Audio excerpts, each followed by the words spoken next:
Bonjour à tous, bienvenue dans l'interview. Bonjour Cécile Jodogne. Bonjour. Vous êtes secrétaire d'État chargée notamment du commerce extérieur en région bruxelloise, mais également secrétaire d'État qui a la tutelle sur le SIAMU, donc les pompiers bruxellois. Puis vous avez d'autres responsabilités à la COCOF, on en parlera peut-être en fin d'interview. On va commencer par le commerce extérieur. Alors je sais que c'est très loin de Bruxelles, mais ce qui se passe en Israël, le regain de violence avec plusieurs morts encore dans la journée d'hier, est-ce que ça inquiète vu de Bruxelles ? C'est clair que ce ne sont jamais de bonnes nouvelles et que cette recrudescence de tensions et de violence est tout à fait dramatique. Je pense que quel que soit l'endroit où on se trouve dans le monde, on ne peut que regretter.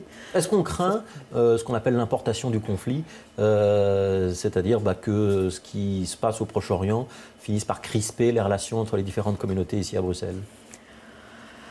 Alors, je pense que c'est quelque chose qu'il faut... il ne faut pas être trop optimiste ni trop pessimiste. Je pense qu'il faut toujours être attentif, quelles que soient les circonstances, à veiller au vivre ensemble, au respect de toutes les communautés, de toutes les religions.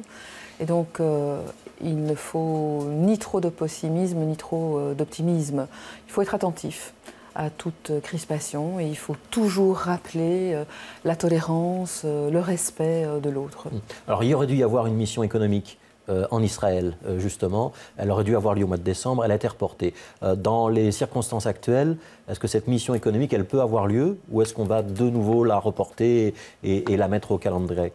Il n'y avait pas eu encore de décision, quelle qu'elle soit, dans la programmation 2015 par rapport à une mission économique en Israël.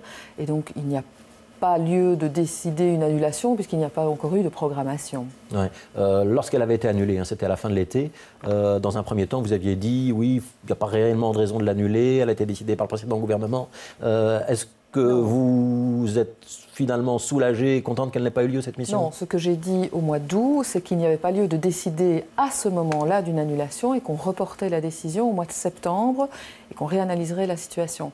Au mois de septembre, nous avons fait cette analyse et nous avons décidé, les trois régions ensemble, effectivement, de ne pas effectuer la mission au mois de décembre, parce que d'une part la situation était toujours très difficile sur place, mais surtout aussi parce qu'il y avait très peu d'entreprises qui s'étaient, vu le contexte, inscrites à cette mission. Et donc au mois d'août, je n'ai pas dit qu'il n'y avait pas lieu de ne pas la reporter, j'avais dit qu'il n'y avait pas lieu de décider à ce moment-là. Au jour d'aujourd'hui, le contexte n'a pas beaucoup changé, hélas. Malheureusement. Donc ça veut dire qu'elle n'aura pas lieu probablement au cours de l'année prochaine ? Je ne serai pas seule à décider. Donc c'est les trois régions qui doivent décider ensemble. Il y a une reconnaissance de l'État palestinien qui a été décidée notamment par les Suédois. D'autres y réfléchissent. Est-ce que, alors, je n'ai pas compétente pour l'État fédéral, mais est-ce qu'en région bruxelloise, on pourrait envisager d'avoir une reconnaissance ou une motion qui voudrait la reconnaissance de l'État palestinien ? Je ne pense pas que ce soit effectivement dans les compétences du Parlement bruxellois. Régional, je pense qu'il faut. Il y a déjà eu des tentatives, on a souvent eu des débats de ce genre-là au Parlement régional. Je pense qu'il y a déjà eu une reconnaissance indirecte par rapport à l'adhésion de la Belgique à la résolution de l'ONU, qui était déjà un premier pas vers la reconnaissance.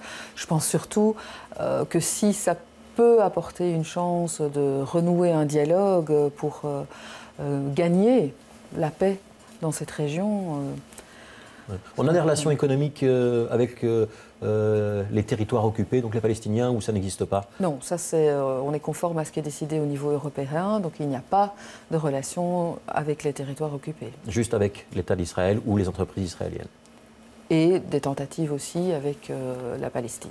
Alors, une mission économique, la prochaine, ce sera Malaisie-Singapour. Vous partez samedi prochain. Oui. Ça dure une petite dizaine de jours. Combien d'entreprises bruxelloises ? Une trentaine, c'est ça ? Une trentaine d'entreprises bruxelloises dans différents secteurs qui vont des technologies, l'informatique, les technologies propres, aussi tout ce qui est bancaire, puisque surtout à Singapour, évidemment, c'est un des secteurs très très présents, mais aussi en Malaisie par exemple, la construction, les infrastructures en général. Donc c'est une mission avec les trois régions, donc avec la Wallonie et la Flandre, la princesse Astrid qui mène la mission. Est-ce que ça sert vraiment à quelque chose ? On avait déjà fait une au Pérou et en Colombie, donc le bilan c'est quoi ? Ça sert à quelque chose ? Il est vraiment positif et ce n'est pas que... Est-ce que ça crée de l'emploi pour les Bruxellois au final ?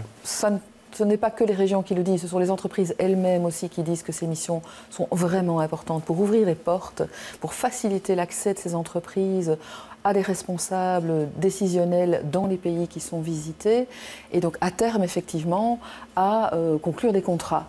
Qui dit conclusion de contrat, dit augmentation de l'activité pour ces entreprises, et donc effectivement aussi un aspect positif pour l'emploi. Il faut combien de missions économiques par an ? Le bon chiffre, c'est quoi? Je regrette qu'on soit passé de 4 à 2. C'est une décision unilatérale qui a été faite. Des discussions sont en cours. Donc pour nos téléspectateurs, c'est la Flandre qui ne tient plus à investir dans des missions économiques de portée nationale. Voilà, qui a décidé unilatéralement de supprimer de moitié les missions économiques princières.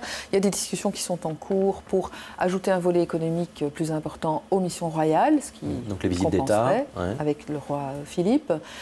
Il faut bien sûr souligner aussi que la diminution des missions princières n'implique pas une diminution des activités et des missions économiques qui seront organisées par la région bruxelloise. Donc 2 voyages par an, si je vous comprends bien, c'est pas assez. Je pense que les 4 missions étaient... C'était un bon rythme. Est-ce que la région bruxelloise a les moyens d'avoir son propre commerce extérieur ou est-ce qu'il faut à chaque fois être avec la Wallonie, la WEX pour être efficace? Alors, je pense qu'il s'agit effectivement d'une question d'efficacité, mais aussi de crédibilité. La marque qui est connue à l'étranger... C'est Bruxelles. C'est la Belgique et c'est Bruxelles. Et donc, il y a un sens à ce qu'ensemble, nous fassions une série de missions. Vous ne ferez jamais une mission toute seule, Cécile Jodogne, avec juste des entrepreneurs? Toutes les missions économiques ne sont pas bi- ou tripartites. Il y a aussi des missions économiques qui se font entre la Wallonie et Bruxelles, qui pourraient se faire entre la Wallonie et la Flandre, ou entre la Flandre et Bruxelles. Et il y a des missions qui se font aussi pour Bruxelles. Nous avons énormément d'activités qui se font avec les entreprises bruxelloises uniquement. Alors, vous êtes secrétaire d'État aussi pour le SIAMU, donc les pompiers. Ça se passe bien, pas de grève, pas d'arrosage du cabinet jusqu'à présent? Pour le moment, tout va bien. Il va y avoir un petit changement dans la facturation du SIAMU. Alors, on ne parle pas des grosses interventions, les incendies et les explosions, mais les petites interventions, exemple un chat dans un arbre, on le fait payer aux particuliers. On ne va plus payer le déplacement, c'est ça? Donc en fait, il y avait une nécessité de restructuration et il y a 2 mesures nouvelles et importantes. C'est qu'effectivement, il y avait toute une discussion sur les déplacements. Et en effet, j'ai proposé que le déplacement soit au forfait. Et donc, quelle que soit la distance entre la caserne et l'habitation ou l'entreprise concernée ou l'état du trafic, il y a un forfait pour le déplacement. Donc, on ne paye plus le temps de l'intervention qui incluait éventuellement ne se fait que du déplacement. Sur l'intervention sur place et en fonction, évidemment, est-ce que c'est un ascenseur bloqué, un chat dans un arbre, une nappe de mazout. Ça va faire baisser la facture?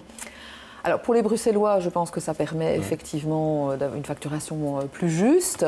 Ça simplifie aussi fortement le système administratif de la facturation. Ce qui est important, c'est la périphérie. C'est effectivement la possibilité. Donc les pompiers bruxellois interviennent de temps en temps en dehors entre 6 et 9% des interventions en dehors des pompiers se font à l'extérieur de Bruxelles. Et tout ça était comptabilisé dans le budget bruxellois sans qu'il n'y ait d'intervention des communes limitrophes. Ce n'est pas juste.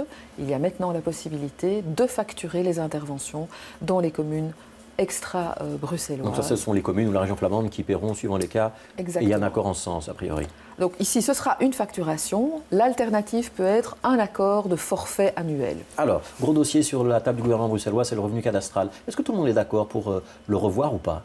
Alors, tout le monde est d'accord pour modifier le système fiscal à Bruxelles et faire basculer un petit peu plus, et même peut-être totalement, la fiscalité sur les revenus immobiliers. Donc là, on a lancé une table ronde, une task force pour y réfléchir. Dans la déclaration. Le revenu cadastral, est-ce qu'il faut le recalculer? C'est ce qui sert à calculer le précompte. Alors, vous le savez, il n'y a plus de péréquation des revenus cadastrales depuis 1970. Or, la situation urbanistique, patrimoniale de Bruxelles a fortement évolué depuis 1970. Donc, il est vrai qu'il y a des situations qui sont un peu paradoxales et pas toujours très justes, avec des revenus cadastraux. On vient de voir un reportage dans le journal, donc on a bien compris que le FDF, par la voix d'Emmanuel Debock, poussait, mais on a aussi bien noté que Guy Van Engel, le ministre des Finances, il n'est pas fan de la mesure. Il dit que ça va être compliqué, qu'on ne peut pas passer les immeubles un par un, que ce n'est pas la priorité. Vous êtes un peu isolé? Le FDF est un peu isolé? Je pense que ça a été évoqué et discuté, on y reviendra.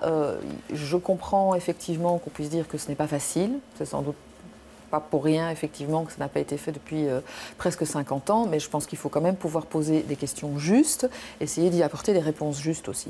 Alors, une toute dernière question. Vous êtes aussi ministre à la COCOF, donc la Commission communautaire française. Vous êtes en charge de la santé. C'est la semaine européenne de dépistage pour le sida. Vous l'avez fait ?